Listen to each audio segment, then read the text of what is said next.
views and opinions expressed in this program are those of the participants and do not necessarily reflect the views of BronxNet or the program underwriters.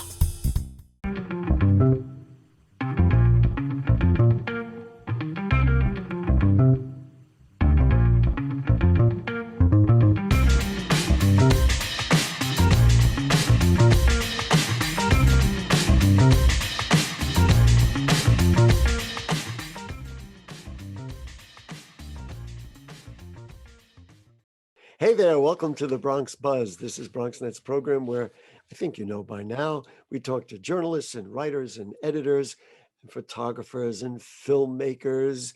And sometimes we get into people who do spoken word, anybody who really puts something out in the borough of the Bronx. And this evening, we're going to start off with a very serious dialogue and bring on somebody who very recently has taken over a Bronx beat. And it is Claudia Aponte. Nice to have you with us, Ms. Aponte. Thanks, Gary. Great to be here. So you, I'll just say it. Claudia works for the city, and she is now the new Bronx beat reporter for the city.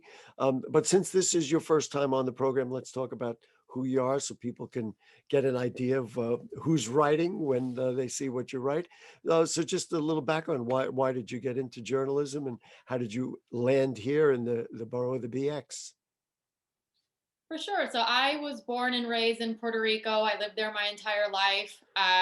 Always been in tune to social justice issues, both on the island and here in New York. And, you know, growing up in an era of kind of like economic upheaval on the island, kind of like, you know, awoke in me a sense of wanting to get involved in journalism and kind of like to understand the world around me. And that's kind of like what I like to bring to the table as a reporter here in New York City. I've lived here for the last 4 years. I went to CUNY, and for the last 2 years, I covered Brooklyn at the city. But starting now in 2021, I am covering the best borough, the Bronx. Very excited to be covering the Bronx right now in this, you know, pivotal moment in history for our city and our borough. I gotta know. Sorry, we ask honest questions.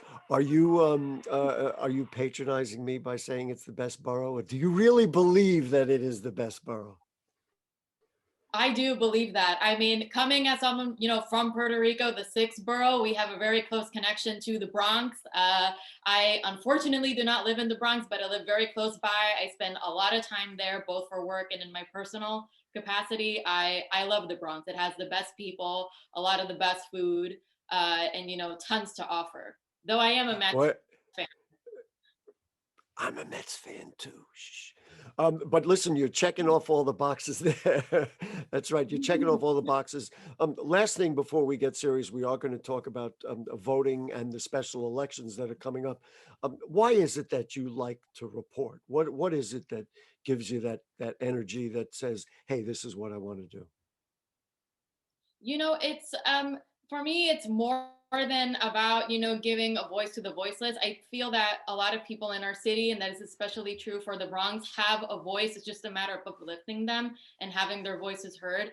I love to have the opportunity to do that as part of my job, explaining to folks how the city is changing around them and giving them the power to, you know, make their own decisions and make their own informed decisions about how to manage their everyday lives in the city, and uplifting the voices of working class New Yorkers.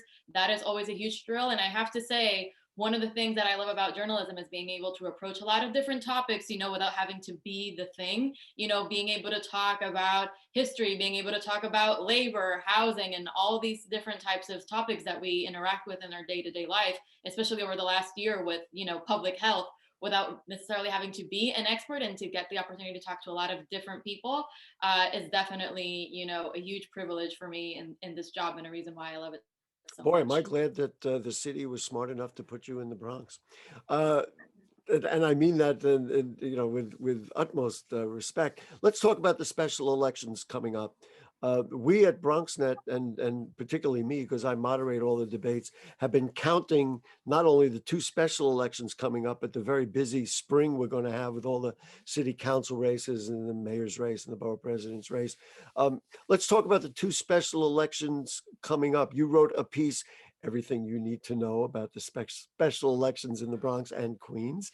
Um, Talk to me about what you learned. What struck you as you began to go through, the details about what's coming up in the 11th and 15th council districts? For sure, but so for the viewers, I'd like you to start off by saying that kind of like this article is a part of a project that we have at the city called the Civic Newsroom. We have a lot of series of like articles and explainers, just kind of like walking through readers on the 1, 2, 3s of this year's massive election cycle here in New York City. Who's running for mayor and why, who's running for city council, comptroller, what does the comptroller do? And one of the articles was about the special elections that we have this year, this spring actually, in the Bronx and in Queens. So in the Bronx, we have 2 special elections coming up on March 23rd. One's in District 11, which is roughly, the neighborhoods of Wakefield, Riverdale, and Norwood. And in District 15, the council district previously occupied by now Congressman Richie Torres. And these special elections are coming up because the council members who presided over these districts left their terms early. So what we have to, this is Andy Cohen, of course, in District 11, and again, Richie Torres in District 15. And so what happens when an elected official leaves their term before that term is due is voters have to pick someone to fill in their place for the interim until their term is supposed to end. So in this year, this means that for residents of both of these districts have to vote 3 times in the special election on March 23rd, on the Democratic primary in June, where they will also be voting for their candidates for mayor, comptroller, borough president, etc. I think that about covers it. And again, in the general election in November. So that's a lot of elections to keep track of if you're a resident of District 11 and 15. One of the things that characterizes not only the special election, but I think we're in for it during the primary season, is the numbers of candidates. A special election allows, I don't want to say just anybody to run, but in essence, if you can get the signatures and get yourself on the ballot and play by the rules, you can run.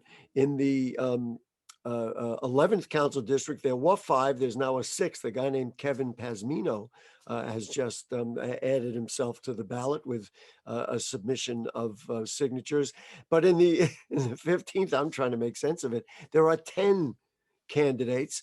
I don't know how voters can make a choice. While we want to open things up, I wonder if this is a good thing. Yeah, and another interesting thing about special elections is also candidates don't have to run on traditional party lines. So on the ballot, you won't see, someone running as a Democrat, as a Republican, or an independent, but people create kind of like their own party lines. Like I remember for the 2019 special election for public advocate, after Tish James was elected, for a statewide office, and Jumaane Williams and several others were running for public advocate. There was the Pay Folks More party. There was the there were some party lines that were about the MTA. People get pretty creative with like their party lines, and that could probably make it difficult sometimes for voters to decide how does this candidate's values align with mine. And that's why it's really important to be informed on who's running and all that. But it's important to note that the person who wins a special election is not the person, not generally the person who must remain for the remainder of the term and then onward. Voters again have the opportunity to vote again in June on traditional party lines. That means Democratic or Republican, and then again in the depending on their party affiliation, and then again in the general primary cycle. So while it is likely that the person who wins a special election will probably win the primary and then the general, that isn't necessary. It's not guaranteed. It's not guaranteed. It's a fact.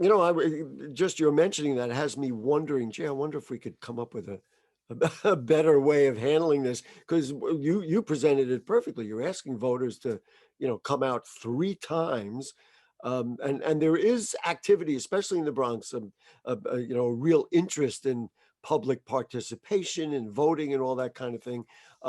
But it's an interesting thing. In this election, we're making a big deal of it, where BronxNet has already run a debate. I'm going to be moderating a forum in Woodlawn for these same candidates in the 11th, and then we're going to be doing the debates as we get closer in March. And yet, by 3 months later, we're going to be, in essence, doing it again. Strange. Anyway, one other thing that characterizes these elections is this idea of ranked choice voting. So I think a lot of people have heard about it. They know they're supposed to do 1, 2, 3, 4, 5. Why don't you just explain what it is and why we're doing it? so people can get an idea. For sure. So ranked choice voting is kind of like this new experiment in New York City for this election cycle. This is the first year that this has been in effect for a municipal election cycle in New York City. And in essence, whereas in previous elections, voters would only have to pick one candidate out of any list of candidates up for a single elected office, they have the choice to rank up to 5 candidates by their order of preference, as they cast their ballot. And, this is and if no one gets a majority, that means if no one gets more than 50% of the vote, then it goes by kind of like a runoff election.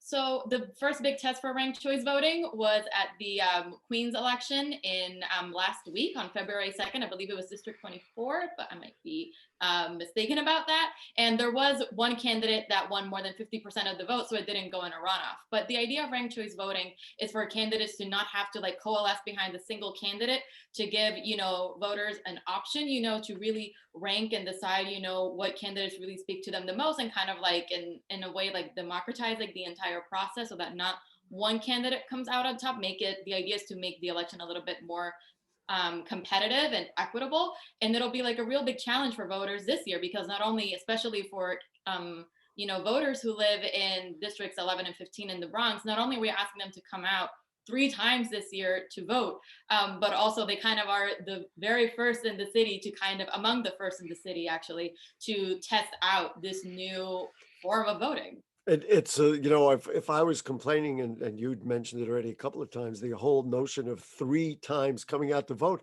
potentially there could be a 4th, right? Or more. If it goes to a runoff, it's very possible, but we'll see what happens. That didn't happen in Queens for the election last week. You can take your bet whether that'll be a likely scenario in District 11 and 15th. It seems like there is one candidate in District 11th, and that is Eric Dinowitz, who is kind of the clear favorite. I feel like the field is a little bit more competitive for District 15th. I moderate all the political debates, so I never do that favorite thing. You're entitled to do it, and I know a lot of media does, but there are a lot of people who don't do that. But you never know. I mean, you never know. And with 10 candidates in the other race, and as I looked at the list, there are many people who are well known in that district. And then we look at what's going to happen in the spring, in June 22nd it is. Anything could happen. I mean, we're talking at BronxNet about having to moderate debates with 6, 8, and 10 candidates, practically one every night. You got 8 races going on. Anyway, listen, Claudia Aponte, thank you for joining us this evening. Thank you so much for being our new person to turn to at the city when it comes to the borough of the Bronx. And you've made a great start. This was an incredibly informative piece that you did. We have to give a shout out to Christine Chung, right? Is that who assisted you with it? And we hope to have you back, because I'm sure there's going to be a lot of stuff that comes up, and we really appreciate you being with us this evening. Absolutely. Thank you for having me. Thank you. Okay. Claudia Aponte. And from the city, check it out. Go to the city, and then just go look up her stuff. She's doing great work. And we're going to take a break. We'll switch gears, and we will have somebody who does spoken word, and he's kind of got a lot of energy going now, and I think you're really going to enjoy it. So don't go away. Who's most at risk for coronavirus? People over 65, people with underlying medical conditions like heart disease, chronic lung disease, asthma, diabetes, people undergoing cancer treatment, and people with weakened immune systems. What should you do if you or a loved one is at higher risk? Avoid close contact with people, avoid crowds, stay home if you can, wash your hands frequently. Learn more ways to protect yourself and others at coronavirus.gov. We built a media network for you. BronxNet TV. Come learn in your new state-of-the-art studios at Lehman College. At Mercy College. And coming soon to the South Bronx in the Hub. Inspire with your stories, culture, history. Your Bronx on BronxNet. Engage with us. Connect with us at your channels and at BronxNet.tv. Learn, engage, inspire. BronxNet TV. From the Bronx to the world. BronxNet.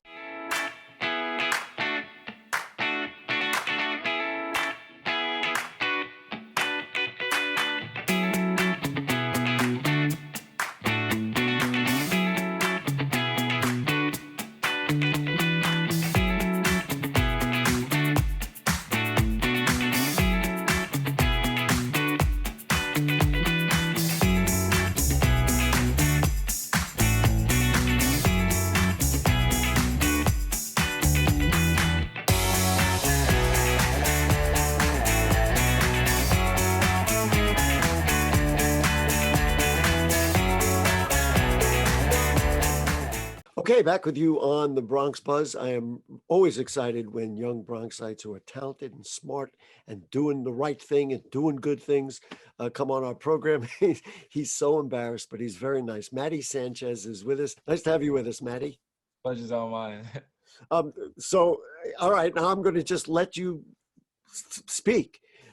Why did we call you? What have you been working on that really is really worth talking about? Yeah, so I'm a music artist, but at heart I'm a poet.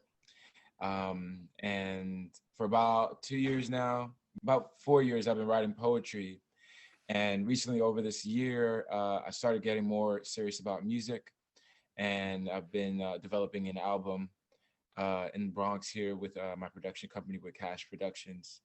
And we're really excited. We're really excited for what we have prepared for the world, and yeah, and that's why we're doing it. Just a little particulars in the background. What neighborhood you live in? Where do you go to school? I mean, people in the Bronx, we can relate when they start hearing home. Right. We know who we are. So go ahead, Matty. Tell us what's up. Yeah. So I was born and raised here in the Bronx. I grew up in Fordham. I used to live on a block called Decatur. A lot of people are familiar with that area. That area was full of life when I was a kid. Growing up from maybe like 8 years old to maybe about 12, we used to live there. And then we moved to Westchester Square. And then from Westchester Square, we moved to Soundview, which is where I live now. That's where you are now. And where'd you go to school? So I went to John F. Kennedy campus my freshman year of high school. And there's a school called Beta, Bronx Engineering and Technology Academy. Shout out to the Kennedy Knights for that one. And so I did my freshman and my sophomore year there, and then I ended up going to my junior year at JVL Wildcat Charter School located in Manhattan.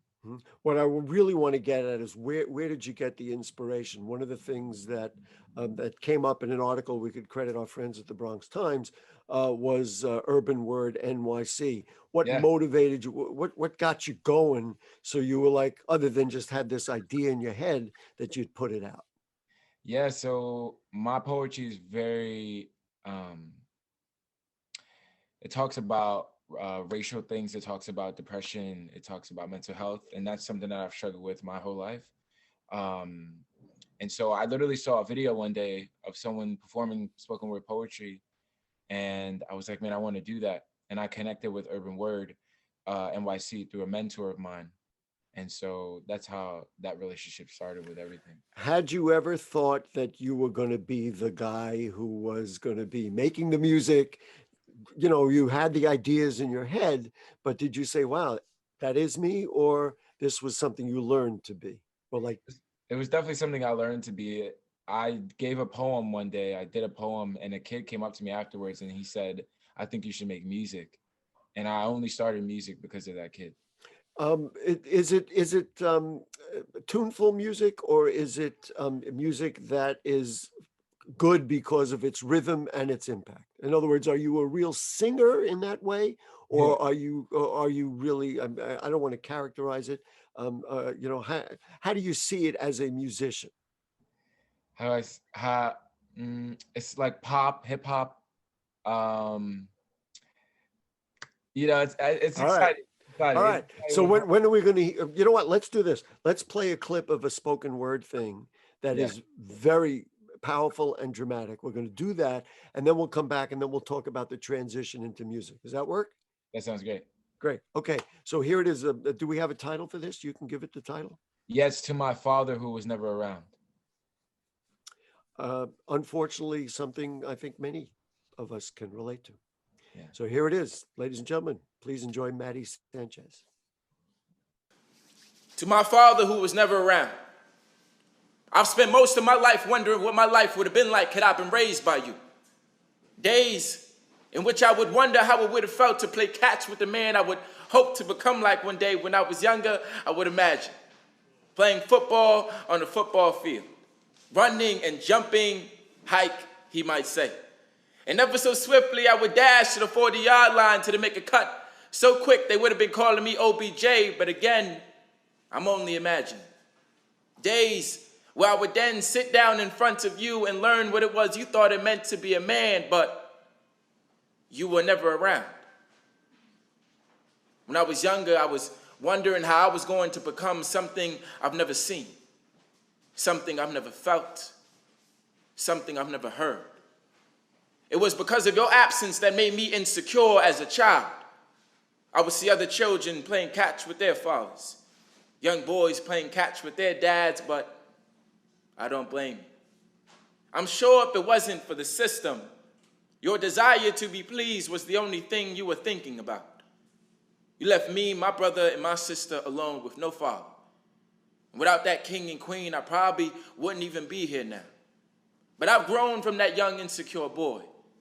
Now I can understand how perhaps raising two young kings and a queen wasn't something you knew how to do. Perhaps your father wasn't around and he left you too.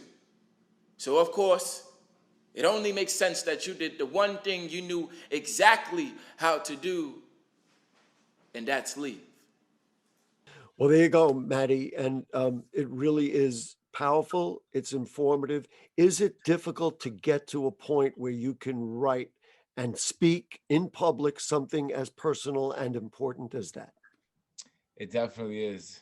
There's not only a responsibility to myself to tell my own story, but and also there's a responsibility to other people to just deliver it in the best way that I can, because sometimes my poetry isn't about me, but I want to speak for people who can't speak for themselves as well. And being able to articulate it says a lot about you and says a lot about what you're working on. So now let's get back. Maybe my question wasn't specific enough. Talk about the transition of saying, well, wait a minute, this is good spoken word. I'm going to turn it into music. Like what you had to get players. What'd you do? Yeah. So basically, the process has been in my closet. Let's get straight. In my closet. I wrote songs for maybe 30 songs a week. I was writing songs. Wow.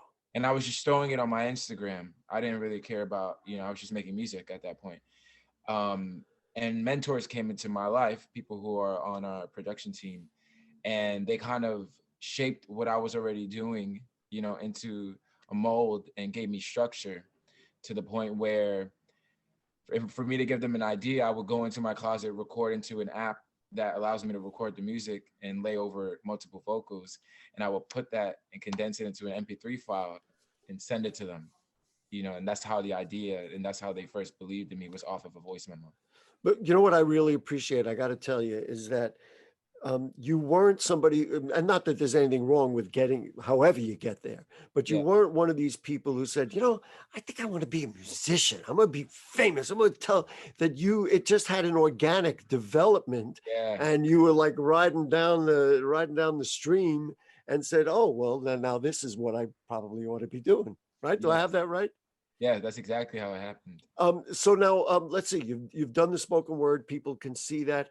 When will we see, let's say, the next step, so to speak, or when is Gary going to get the music? That's what I'm really asking. I want to hear what you're doing. Yeah, so stay in tune. Coming up at maybe the end of February, middle of March, we're dropping a single called Tonight. It's gonna be very, very big. It's such a good song. I wish that we could play it for you. Could you sing something for us now? I do that, and most people hate. But if it's not going to work, it's okay too. I don't think I can. All right, fair enough. That's okay. That's cool. Yeah, but it's an amazing song. It just talks about like just having fun and living life, and I think it's going to be a big song, especially for what we're going through. Matty, I got to tell you, and I sit in this seat and I've been here for a very long time. What you're talking about social justice, about growing up with some difficulties with maybe not a traditional family that people see on TV all the time. Right. I hear this all the time. This is if you are in tune with the BX, with our hometown, this is what's happening. And when I hear young people like you doing this stuff. And I'm sure that's why the people around you related to it, right? Yeah. Um, Yeah. uh, Maybe you could talk just briefly about what this means to you and why it's important to communicate the things that you were talking about. Because really, the music, the spoken word, the CDs, whatever it is, it's really all aside from what we're talking about, right? I know who I'm talking to here. Yeah. Yeah. I'm a very emotional person. I think that's how I start to answer that question. The music and the poetry, for me, it's about ending the generational things that have gone on. Abuse in families, trauma growing up as a kid. I experienced all of those things growing up, and so for me to be able to put that into music and the words, and to be able to affect people, create change, help people change their mind about certain things that they can unlearn, I think is very important to me, and that's what I try to put through in my work. This is so important, and I'm going to add one more thing, which you established first but didn't mention it. There is this systemic racism and issues that are out there that just affect all that. It's like boom, that kind of thing. Yeah. So anyway, listen, we love you, man. You are great, and the BronxNet and the Bronx Buzz and everybody here wants to support whatever you're doing. So don't lose our phone numbers, don't lose our emails. Gary wants to hear it, and we'll do something with it when it comes out. Ladies and gentlemen, Matty Sanchez, is there a place people can find you on the web or wherever? Yes, you can follow me on Instagram at Matty, Matty .Sanchez A. That's my Instagram. And if you want to follow the poetry, it's at _TOTMI. Listen, Matty, great. You lead. I'll get right online to follow. You're doing great. Yes, sir. Thank you so much. All right, great show tonight. We did you a little information, a little bit of fun, find out what young people in the Bronx are really thinking, saying, and doing. Yeah. And we'll see you next week. This week on Bronx Talk, we're going to be talking about ranked choice voting. Should be very interesting. Okay. See you. Good night.